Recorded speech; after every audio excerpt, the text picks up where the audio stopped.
Hi guys, I'm Mario. I'm with the Boys and Girls Club of San Pedro, and today I'm going to be showing you a STEM activity they can do at home. Typically these would be filmed by Ajay, but he's not here right now. But today I'm going to show you guys how to make your own Astrolabe. It's a way that you can look at stars and you can measure which degrees they're at, and you can use those degrees using one of these planospheres. And one of these planospheres, what they do is they help you look at stars and know what the heck you're looking at. So to get started with making this astrolabe, you're going to need a pair of scissors to cut out the shape from using a protractor. You're also going to need a straw for viewfinding and some kind of weight. Now, I couldn't find a weight too much at home. I tried using a rock, but if you have a push pin or any type of enamel pins, I have this little sonic pin here, and some tape, string, and of course a pencil. So the first step that you're going to want to do is you're going to want to trace your protractor onto this paper here. I'm just going to do this really quickly. There we go. And it's really important that when you draw this out, you make sure you label each degree starting from 90. So you go 90, 80, 70, 60, and so on and so forth. 10, and then 0.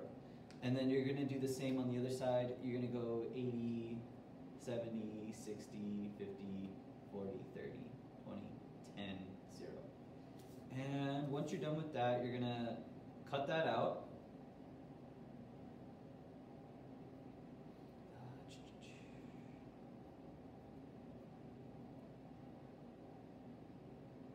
Oh.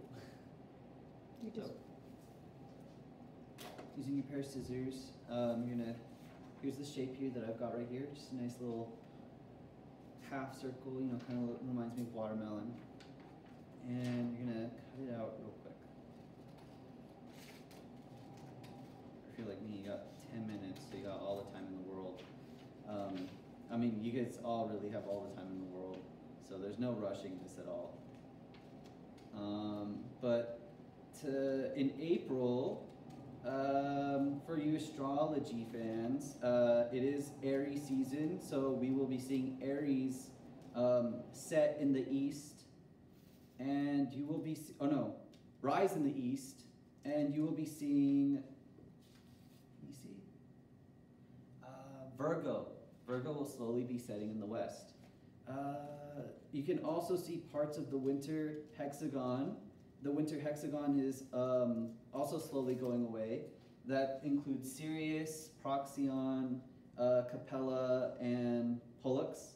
Those are the brightest stars out there. And you can also see Venus right now. Venus right now is probably one of the brightest stars.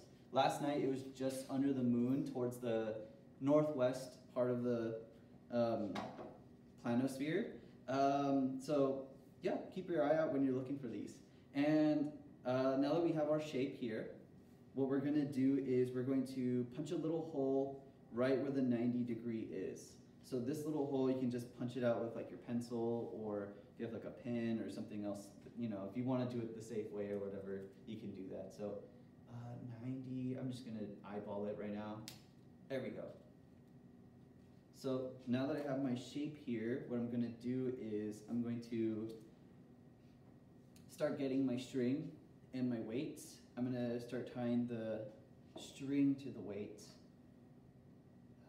right there. This doesn't have to be a fancy loop. It could just be your simple, you know, over under type of thing. Just make sure it's nice and tight so that way it doesn't fall off. You know, you don't lose your trusty pin, or, you know, you're not having to adjust it every time you use this astrolabe. There we go, nice and tight. Now I've got Sonic kind of spinning there now. Oh. There you go, that's why you tie it nice and tight. I'm gonna do that one more time. Oh my goodness. But yeah, for you astronomy people, this is a really fun activity that you can do. You can even catalog what stars you see. You can even just, oh my gosh, okay, there we go. Catalog what stars you see, kind of track their positioning and everything. It's a really cool trick to teach. Another way that you can measure degrees is using your hand. Your hand is one of your trustiest, dustiest tools that you can use. I will show you how to find the degrees, the distance between stars using only your hand in a minute once I'm done here. All right, now it's nice and, there we go, nice and tight. So you're gonna cut the string just about where your weight will reach the end here, so like this here. So I'll cut the string maybe a little bit longer because you're gonna be tying it, you're gonna need some extra threading. Ooh, like 13 years old apparently, boy surprise. There we go. And now just tie it to your paper here.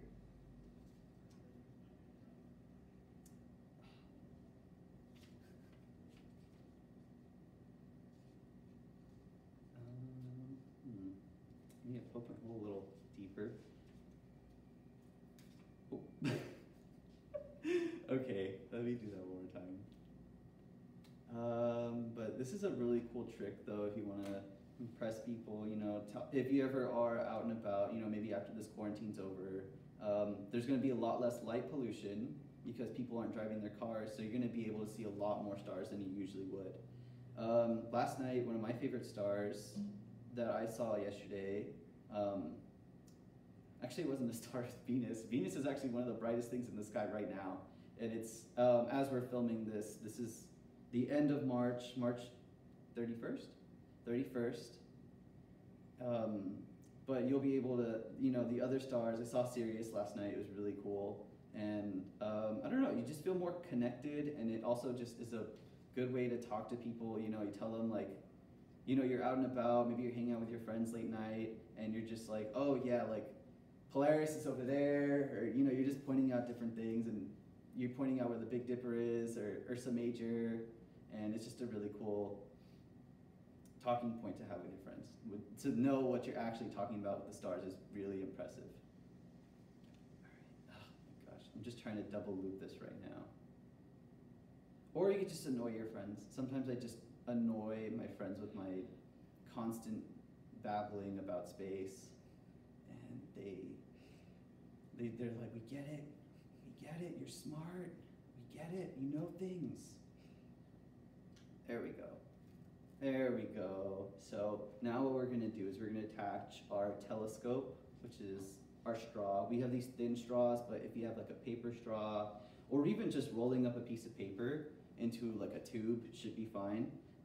But if you have like one of these plastic straws, you know, I know kids going crazy over plastic straws right now, but if you have one of these straws, this is one of the uses that you can use besides drinking. So I'm just gonna tape this over here onto the top, and then our astrolabe will be just about done. So I have some pre-cut up pieces of tape here already. Oh man. And you just tape it around just like that. And you're gonna do the same to the other side, and you will have a complete astrolabe. Just like this. Oh man. To think like thousands of years of like astronomy research has just come down to just looking at stars using paper and string. Like, it's amazing how far we've come with how simple and how we can explain things with space. But there you go. So for example, you're looking at Polaris, and you are looking through your little tube here. You can identify it. It takes a little time, but once you identify it, you can use your string here. Let me just wrap it around. And you can say that, oh yeah, Polaris is about 10, 20, 30, 40, 50, about 60 degrees above the horizon line. So you start off at the horizon, and then from the horizon, you just look up, and the tool will automatically kind of just measure it for you, which is pretty cool. Yeah, honestly, you can probably just make this work using only 90 degrees, but I like to have the whole thing, you know, just in case, you know, I don't know, it's just handy to have. But yeah, so that really concludes it for my tutorial. You can download the evening sky for every month on oriontelescopes.com. If you just Google search monthly star chart, it's usually under telescopes.com. You're able to find this, look at it really. I know it's a circle, but it's not literally going to be a circle. It represents south for you Southern California kids. Pointing to the sea is south. North is the other way.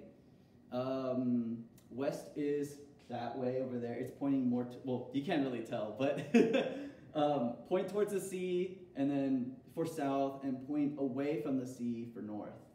And yeah, east and west. East is going towards Long Beach, and west is more going towards, I guess you could say that's like PV. Yeah, PV. West is going more towards PV.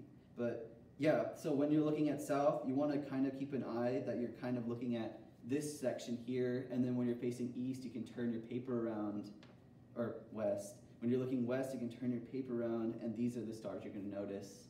And likewise with north. A good way to start off is just looking for Polaris. Polaris, it might not be the brightest star right now, but once you find Polaris, you'll be able to understand that that's north, true north, because it's the closest star to north. And hopefully you can make your way around, and you can eventually find Ursa Minor, and then Ursa Major, which is pointing directly towards it, the Big Dipper, which is pointing directly towards Polaris. But that basically concludes my little astronomy lesson. I hope you guys learned a little something about astronomy, and I hope you guys are trying this out. I want to see your pictures of your astrolabes. I know you can also get a printout of the protractor part, but I want to see your astrolabes. If you can send the pictures over to BGCLA Harbor on Instagram. Hopefully we'll get to share those astrolabes that you guys have made. And even, having like a bullet journal of all the different stars that you see or observations that you noticed. I recommend doing this twice a night, actually, if you split it up between hours, because if you split it up between hours, you'll notice that the stars are already moving. It's pretty crazy. But yeah. Oh, and altitudes, my bad. To measure altitudes. So if you use your pinky, that's 1 degree. If you use your thumb, that's about 2. If you use your fist, like this, you're looking at it like this, that is 10 degrees. And if you use your hand going like this, like a surfer guy, you'll get about 15 degrees. So if you are looking at the moon, and the moon's like way up there, and you use 2 hands, you can say that's 30 degrees right there. Another useful website is stellarium.com. They have a browser, planetarium. If you have your location turned on, it automatically sets your location, and you can kind of use that to understand which stars you found. But that basically concludes Astronomy 101 and stargazing. Thank you for joining us, and I hope you guys stick around for some other programs. Bye.